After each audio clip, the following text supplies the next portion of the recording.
Well, Crisis on Infinite Earth Part 2 is out, and now we're moving on to Part 3 and got our first look at Kevin Conroy and Mark Hamill returning to their classic roles as Batman and Joker. Let's check out the clip from the new teaser trailer, talk some Crisis on Infinite Earth, and why I think this edition is going to be something of legend. Now before we do that though, make sure you hit the like and subscribe button and ring the bell for all the updates. We do daily Marvel and DC videos, and we want to be your place for all the superhero news, but we're going to bring it to you truthfully and transparently so you are in the know. Well, if you guys remember a couple of months ago, we found out that Kevin Conroy was going to be part of the third entry in Crisis on Infinite Earths. And this caught fans off guard. As many of you know, we lost the legendary actor a little more than a year ago, and the void that he's left in the animated universe of DC Comics probably will never be filled. He was the voice of Batman for a generation, really too, and I don't think there is anybody who could possibly replace him. Now, when he passed away, Mark Hamill made it really clear, without Conroy, he wouldn't return to that role. So at that time, we seem to have effectively lost two characters. But then we found out that Crisis was going to bring both of them back, and I think this is going to actually work. Now, in a recent teaser trailer, they gave us just a little tidbit of these characters showing up.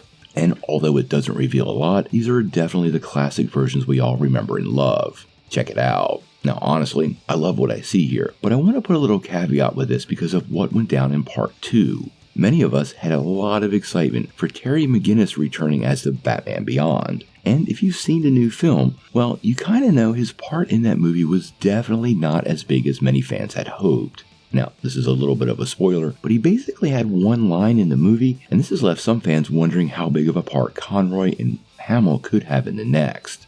We've been wondering how they're going to bring Kevin Conroy back to life, and given how few lines Terry McGinnis had in the current film, well, I think Conroy is likely to have 1 to 2 lines, and they will definitely be lines that are part of the previous iterations of the character and just reused for the film. Now, it's unclear if Hamill actually recorded any new lines also, and we just hear him laughing in the teaser trailer, which might be all that we get, but I do think it's a nice farewell to the character. I suspect DC Studios is going to use this film to effectively wipe out all those animated universes and proceed forward with the new DCU, where animation will be fully integrated into the movies, even using some of the same voice actors. Irregardless, it's great to see Conroy get such a nice send-off, and hopefully it's given a place of honor in this movie. I do think it's dangerous ground should they, well, disrespect this version of the character. Fans will be furious. But if they tread the ground right, do it properly, and give fans kind of what they need in a proper goodbye, it's definitely a big plus for this upcoming project.